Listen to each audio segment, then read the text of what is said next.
ತುರುವೇಕೆರೆ ತಾಲೂಕು ಆಡಳಿತ ಹಾಗೂ ತಾಲೂಕು ಮಡಿವಾಳರ ಸಂಘದ ವತಿಯಿಂದ ಮಡಿವಾಳ ಮಾಚಿದೇವರ ಜಯಂತಿಯನ್ನ ಭಾವಚಿತ್ರಕ್ಕೆ ಪೂಜೆ ಸಲ್ಲಿಸಿ ಪುಷ್ಪಾರ್ಚನೆ ಮಾಡಿ ತಾಲೂಕು ಕಚೇರಿ ಆವರಣದಲ್ಲಿ ಆಚರಿಸಲಾಯಿತು. ಈ ಸಂದರ್ಭದಲ್ಲಿ ಗ್ರೇಡ್ 2 ತಹಶೀಲ್ದಾರ್ ಸುನೀಲ್, ಮಡಿವಾಳರ ಸಂಘದ ಜಿಲ್ಲಾಧ್ಯಕ್ಷ ಮಂಜುನಾಥ್, ಗೌರವಾಧ್ಯಕ್ಷ ಚಂದ್ರಪ್ಪ, ತಾಲೂಕು ಅಧ್ಯಕ್ಷ ಹನುಮಂತಪ್ಪ, ಉಪಾಧ್ಯಕ್ಷ ಮಲ್ಲೇಶ್, ಕಾರ್ಯದರ್ಶಿ ಪ್ರಭು, ಖಜಾಂಚಿ ರೇಣುಕಾ, ಎಂಆರ್ ತಿಮ್ಮಯ್ಯ, ಮಹಿಳಾ ಅಧ್ಯಕ್ಷೆ ಜಯಂತಮ್ಮ, ಉಪಾಧ್ಯಕ್ಷೆ ಮಮತಾ, ಕುಮಾರಪ್ಪ, ಮೋಹನ್ ಕುಮಾರ್, ತಿಮ್ಮಪ್ಪ, ಸುರೇಶ, ದಯಾನಂದ್, ಜಯರಾಮ್, ತಾಲೂಕು ಕಚೇರಿ ಹಾಗೂ ಎಲ್ಲಾ ಇಲಾಖೆಯ ಸಿಬ್ಬಂದಿ ಸೇರಿದಂತೆ ಮತ್ತಿತರರು ಹಾಜರಿದ್ದರು. ವರದಿ ಸುರೇಶ್ ಬಾಬು, ತುರುವೇಕೆರೆ.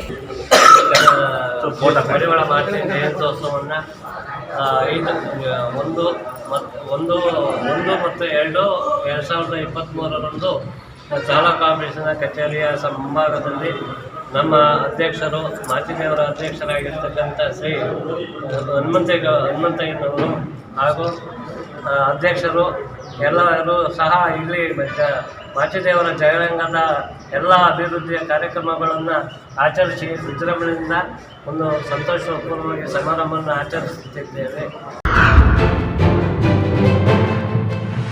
ತುರುವೇಕೆರೆ ತಾಲೂಕಿನ ಮಾಯಸಂದ್ರ ಹೋಬಳಿ ಚಿಕ್ಕಪುರ ಗ್ರಾಮದಲ್ಲಿ ಜೆಡಿಎಸ್ ಏರ್ಪಡಿಸಿದ್ದ ಪಕ್ಷ ಸೇರ್ಪಡೆ ಕಾರ್ಯಕ್ರಮದಲ್ಲಿ ನೂರಾರು ಜನ ಕಾರ್ಯಕರ್ತರು ಬಿಜೆಪಿ ತೊರೆದು ಮಾಜಿ ಶಾಸಕ ಎಂಟಿ ಕೃಷ್ಣಪ್ಪನವರ ನೇತೃತ್ವದಲ್ಲಿ ಜೆಡಿಎಸ್ ಪಕ್ಷವನ್ನು ಸೇರ್ಪಡೆಯಾದರು. ಸೇರ್ಪಡೆ ಕಾರ್ಯಕ್ರಮದಲ್ಲಿ ಮಾಜಿ ಶಾಸಕ ಕೃಷ್ಣಪ್ಪನವರು, ನಮ್ಮನ್ನು ನಂಬಿ ಪಕ್ಷ ಸೇರ್ಪಡೆಯಾಗುತ್ತಿರುವ ಎಲ್ಲರನ್ನೂ ಚೆನ್ನಾಗಿ ನೋಡಿಕೊಳ್ಳಲಾಗುವುದು, ನಿಮಗೆ ಆತಂಕ ಬೇಡ ಎಂದು ಹೇಳಿದರು. ಈ ಸಂದರ್ಭದಲ್ಲಿ ಮುಖಂಡರಾದ ವೆಂಕಟೇಶ್, ಡಿಸಿಸಿ ಬ್ಯಾಂಕ್ ಮಾಜಿ ನಿರ್ದೇಶಕ ದೇವರಾಜ್, ಬಾಣಸಂದ್ರ ರಮೇಶ್, ಒಬ್ಬೆ ನಾಗಸಂದ್ರ ಸೋಮಣ್ಣ, ವೆಂಕಟಾಪುರ ಯೋಗೇಶ್, ಬಸವರಾಜು, ಚಿಕ್ಕಪುರ ಗಂಗಣ್ಣ, ವಿಜಯೇಂದ್ರ ಸೇರಿದಂತೆ ಹಲವರು ಹಾಜರಿದ್ದರು. ವರದಿ ಸುರೇಶ್ ಬಾಬು, ತುರುವೇಕೆರೆ.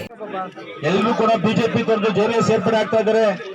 ಕೃಷ್ಣಪ್ಪನವ್ರ ಬಗ್ಗೆ ಅಪಾರ ನಂಬಿಕೆ ಇಟ್ಟು ತಾಲೂಕಿನ ಅಭಿವೃದ್ಧಿ ಏಳಿಗೆಗೆ ಶ್ರಮಿಸಲಿ ಅಂತ ಅವರ ಆಶೀರ್ವಾದ ಎಲ್ರಿಗೂ ಬೇಕು ಅಂತ ಎಲ್ಲರೂ ಕೂಡ ಒಮ್ಮತ್ತಿಂದ ಓಟನ್ನು ಹಾಕಕ್ಕೆ ಬಯಸೋಣ.